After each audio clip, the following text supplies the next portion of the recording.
जय माता दी। अब बात करते हैं बुध ग्रह की। तृतीय भाव में बुध की स्थिति व्यक्ति को व्यापार करने की प्रेरणा देती है। व्यापार में जिस कुशलता और बुद्धि चातुर्य की आवश्यकता रहती है वे ऐसे व्यक्ति में पूर्णता पाई जाती है। कारक तत्व में भी तृतीय भाव और बुध का बलवान होना अपेक्षित रहता है, क्योंकि ऐसा व्यक्ति तभी सफल हो सकता है जब अपने विचारों और भावों को स्पष्ट रूप से व्यक्त कर सके। पुरुष राशि में यदि बुध हो तो उसकी शिक्षा पूर्ण हो जाती है। ऐसे व्यक्ति की हस्तलेखनी सुंदर होती है तथा उसकी स्मरण शक्ति भी बलवती होती है। यदि बुध तृतीय भाव में शुभ प्रभाव में हो तो व्यक्ति न्यायप्रिय होता है। कन्या, वृश्चिक या कुंभ राशि में बुध हो तो ऐसा व्यक्ति ज्योतिष शास्त्र का मर्मज्ञ होता है। बुध की वायु तत्वीय राशि में होने से व्यक्ति शास्त्र अनुरागी और कुशल देवज्ञ बनता है। नीच राशि का बुध हो तो ऐसे व्यक्ति को अस्थिर बुद्धि मिलती है और वह भीरू बना रहता है। लेकिन यदि ऐसे बुध शनि से दृष्टिगत हो जाए तो उपयुक्त फल नहीं होता है। यदि ऐसा बुध मंगल के शुभ योग में आ जाए तो ऐसा व्यक्ति भू गर्भ ज्ञाता बनता है, किंतु उसे अत्यधिक प्रवास में रहना पड़ता है। शनि के साथ शुभ योग होने से व्यक्ति अंतिम अवस्था में सभी कुछ त्याग कर मोक्ष मार्ग को अवलंबन करता है। अब बात करते हैं तृतीय भाव में बृहस्पति की।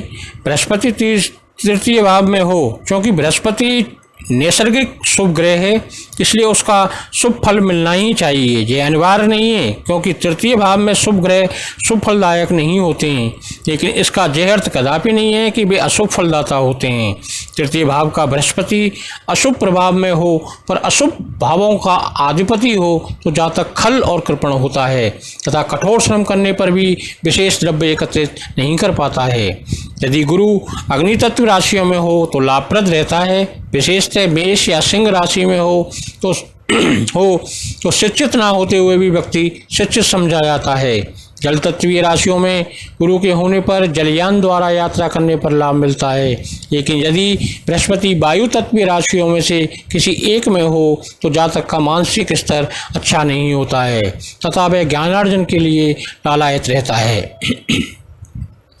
पृथ्वी तत्वीय राशि में गुरु के होने से जातक को दुष्कृतों या व्यापार से लाभ मिलता है। स्त्री राशि में बृहस्पति हो तो प्राय अशुभ फल ही प्राप्त होते हैं। ऐसा व्यक्ति सेवा कार्य करे तो उसका भाग्योदय नहीं होता, उसका स्वतंत्र व्यापार की इच्छा बनी रहती है। भाइयों से संपत्ति के बंटवारे को लेकर कलह चलती रहती है।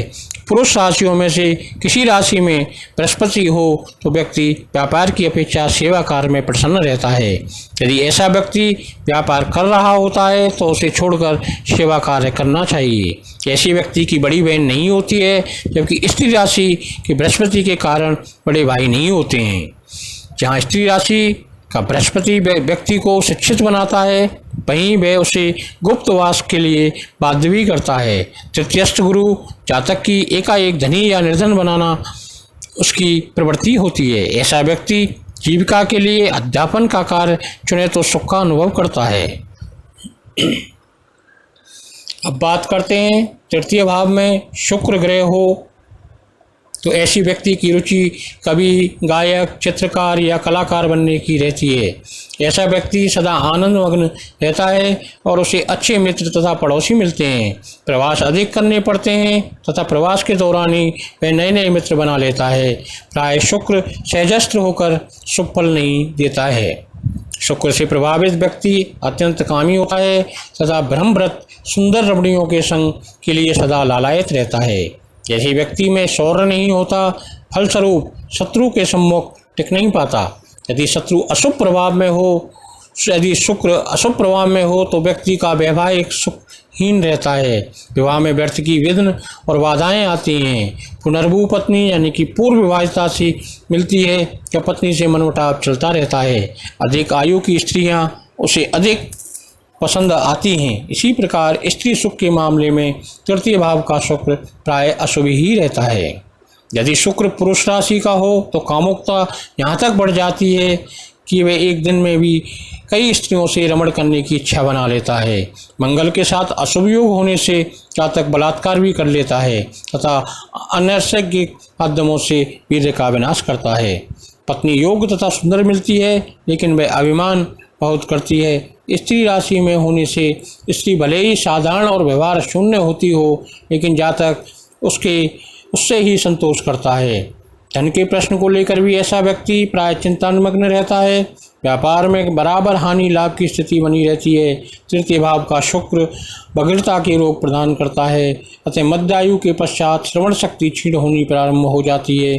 चंद्रमा के अशुभ योग हों तो कर्ण बहने के रोग भी होने की संभावनाएं बनती हैं। जय माता दी।